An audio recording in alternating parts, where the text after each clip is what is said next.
It has been over a year since I did my game room tour on the channel, and I thought now would be a good opportunity to do a game room tour update. So in today's video, I'm going to talk about what's new in the game room, and there's some pretty cool stuff to show you, so let's go ahead and jump right in.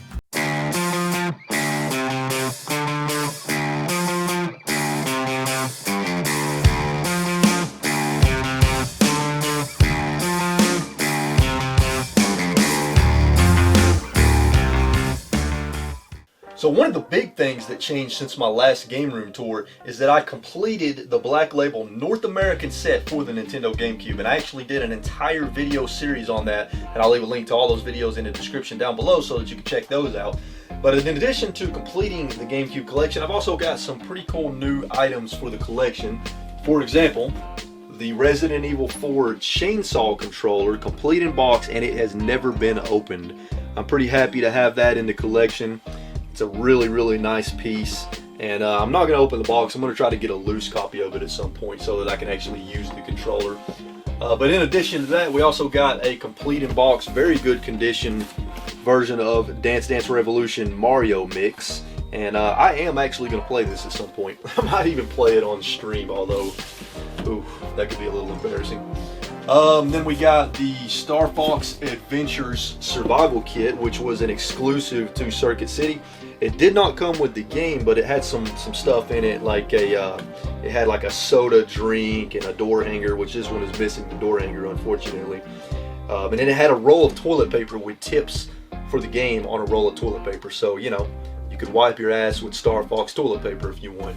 I don't know why you'd want to do that, but whatever. I got a lot of new games added to the Player's Choice collection on the GameCube. I don't have a master list. I need to find a master list because I'm trying to complete that set as well. And actually, yesterday I got this from Retro Sniper on Instagram. I'll leave his Instagram handle in the description down below. But this is the PAL exclusive Resident Evil 4 edition of the GameCube. And this has been on my list for a long time to have this. Not only because I'm a huge Resident Evil 4 fan, but also because this enables me to be able to play PAL GameCube games. So now I can, I have a couple of contacts in the UK that I can give some money to and have them ship me some PAL exclusive GameCube games. So I'm pretty excited to get started on that, because what I want to do is I want to collect all of the PAL exclusives that were released for the Nintendo GameCube, and eventually even the Japan exclusives. So that's kind of and then there's some other like miscellaneous exclusives in other countries, like Australia I think has a few, and like South America. So I'm pretty happy to have completed the GameCube collection. I still have a lot of work to go because these are not all complete in box, so I got to get manuals for all of them that I don't have manuals for, so on and so forth. But I at least can say that I own a copy of every single Black Label Nintendo GameCube game. So this section has changed quite a bit. My workspace. I still you know, edit videos here that I edit, and then of course Sneaky D edits some videos as well. But I also have a streaming setup here as well. I was streaming at my TV over here, which we'll talk about in just a moment. But I decided to buy a HD monitor with a high refresh rate to mount on the wall above my laptop. So now whenever I stream, I can easily set up by pulling my microphone out. In case anybody's wondering, this is a Samson G-Track Pro. It is a really good microphone for streaming or podcasting and things of that nature. Pretty expensive though, but I think it's worth the money. At any rate, so this is where I stream, this is where I edit, this is where I do schoolwork, because I am still going to school for a software development degree. But really the only thing that's really changed here is the monitor for streaming setup, and I also got a new printer because my old printer crapped out. Nothing's really changed here. The only thing that has changed here is I moved my Xbox games. I moved my my OG Xbox games to this twisty shelf, and I trimmed down my PS2 collection a little bit. I trimmed down my Xbox collection a lot. I'm basically just sort of going for the Xbox exclusives that were only released on the OG Xbox for now, because that's kind of what I'm going for there. A little bit has changed here. This is still where I store my excess gaming inventory for games that I get in game lots that I don't incorporate into my collection, and then I sell to try to make my money back or even make a little bit of a profit. So this is still my inventory. As you can see, there's a lot of stuff here now. Unfortunately, all of this that you see here, these are all games that have to be resurfaced because they're in really bad condition. And I have a resurfacer, so I'm going to resurface all of these and slowly sell them on eBay, more than likely, sometimes maybe on Instagram. But yeah, this is all excess inventory until you get down here. So down here is my VHS collection. So I've started collecting for VHS, started collecting VHS tapes, and I'm not trying to collect anything and everything. I'm basically only collecting movies that I like, movies that I enjoyed when I was younger, movies that I still enjoy to this day. So it's basically just a nostalgia trip. Now, I will actually be watching these. These aren't just to be put on a shelf and left there. I like watching VHS tapes on an OG VHS player, on an OG CRT, because it's very nostalgic. It brings back a lot of childhood memories, and I love those childhood memories. And then down here, this is where I store all my camera stuff.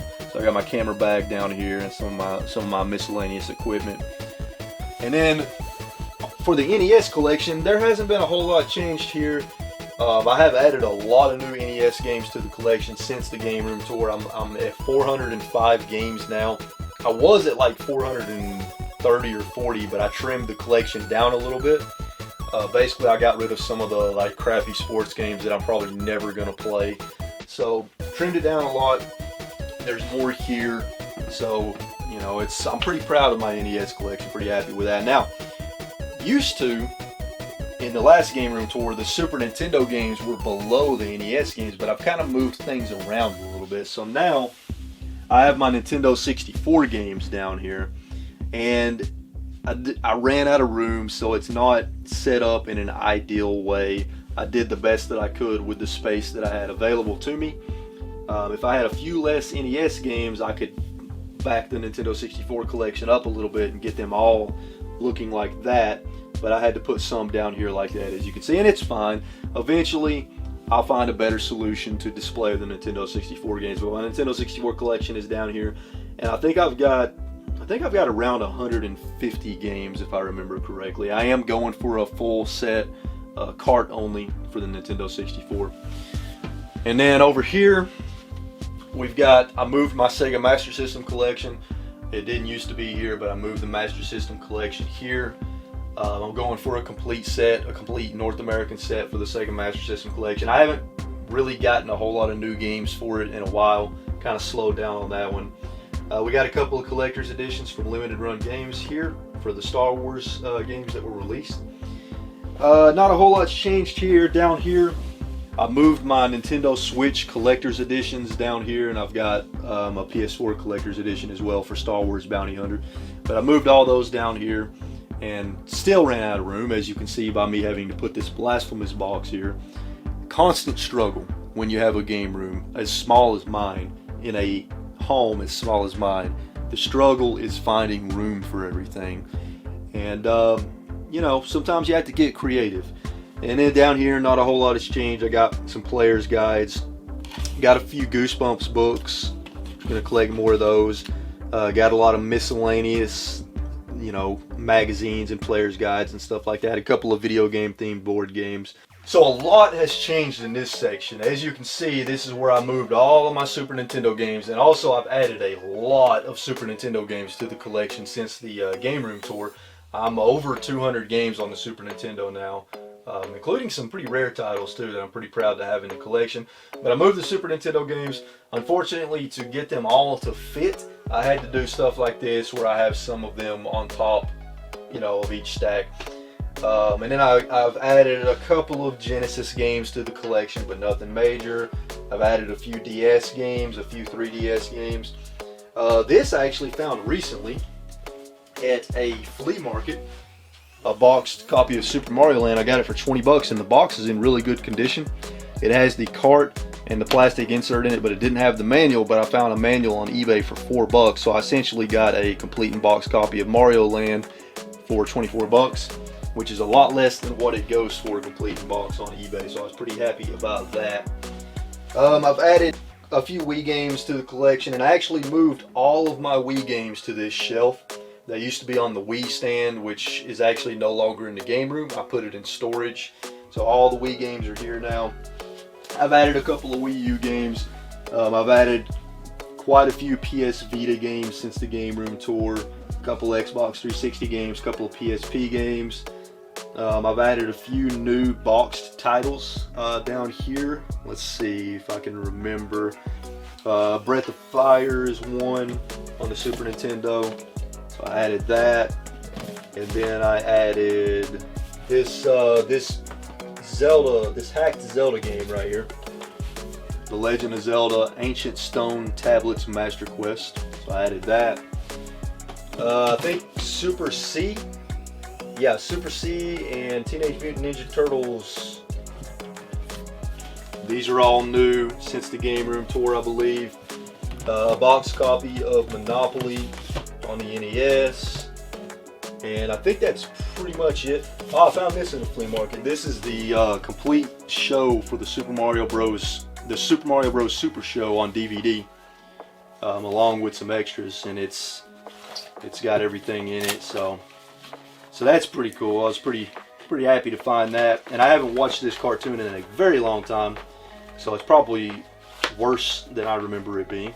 But now the one cool thing that I've added over here is this shelf right here. So this shelf is from Wall Control, and I actually found the idea for this from Game Dave's channel. He did a video on converting his entire game room to wall control. But I bought this shelf from Wall Control, put it up on the wall to kind of give myself some more shelf space, and I'm actually going to do that a lot more in the game room. We're going to buy more of these. The next one that I buy is going to go right here in this blank space of wall. That way I can have more room here for games whenever I add new Wii games, Wii U games, Sega Genesis games. Like I said, when you got a game room as small as mine, you got to get creative. There's been some big changes in the closet. Again, this is where I kind of store a lot of excess stuff. I've got all my excess consoles up here. This tote right here has all my extra game controllers and hookups that I've gotten in game lots.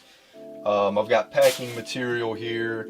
So this is where I keep all my packing material for when I sell games, and a bunch of boxes that I keep from Amazon and stuff like that. I got my guitars in here, my acoustic and my electric, as well as my amp.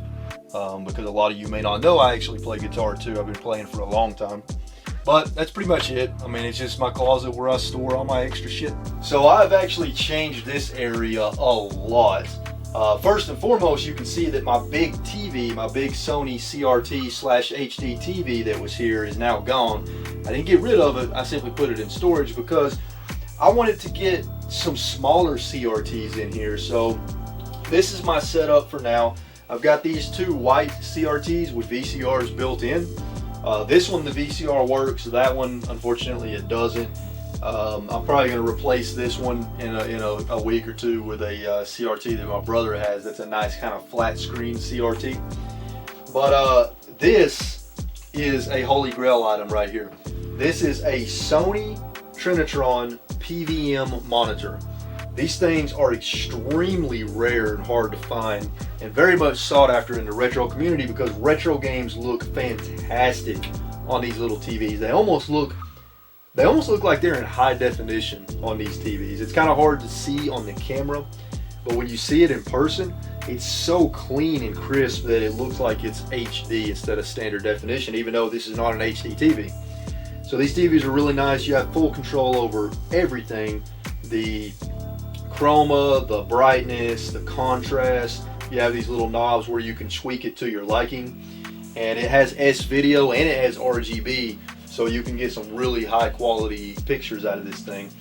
But you know, again, on these smaller CRTs, the picture still looks great with retro consoles because retro consoles were designed to be played on CRTs and not high definition television. So I've changed this setup quite a bit. I've rearranged my consoles a little bit. I got rid of the Dreamcast. I don't have that anymore. I don't have any more Dreamcast games. And as you saw earlier, I don't have that little CD tower that I had anymore. I put that in storage. So I'm not really collecting CD case-based games like the Dreamcast and the PS1 right now. So I didn't really have any need for it. But yeah, I got rid of the Dreamcast. So now I've just got the Wii U, the Retron 5, the Switch, Nintendo 64, PS2, OG Xbox, GameCube, and the Xbox 360. So with all these consoles, I can pretty much play everything that I want to play in my collection, which is great. And I love this new setup. I can kick back and watch a VHS on this TV. I can play some retro games in all of their original glory and the way that they're supposed to. Let me look at that. I don't know how well it shows up on the camera, but when you see it in person, it's just beautiful. It's beautiful. And it is the best way to play retro games in my opinion. But I'm pretty happy with this setup, and we actually just did this yesterday. We just changed this. We took the TV storage, we set all this up, and it was a little bit of a pain in the ass, but it was worth it. And of course, I've still got my Samsung HD TV mounted on the wall, which is what I play the Wii U on, the Switch, and the Xbox 360, and the GameCube, because I have a HD upscaler for the GameCube. So if I'm playing the GameCube and I'm not recording gameplay footage, I'll put it on this TV. Well, there you have it, folks. That is what's new in the game room, RetroWolf88 edition, game room tour update number 1. I'll probably do another one of these next year, as long as there's enough changes in the game room to warrant a video. And also, let me know in the comments down below what you've changed in your game room as well. As always, folks, if you're new here, hit that subscribe button so that you can join the RetroWolf family. And until next time, stay safe out there, keep playing games and having a good time, and I will see you all in the next video. Later.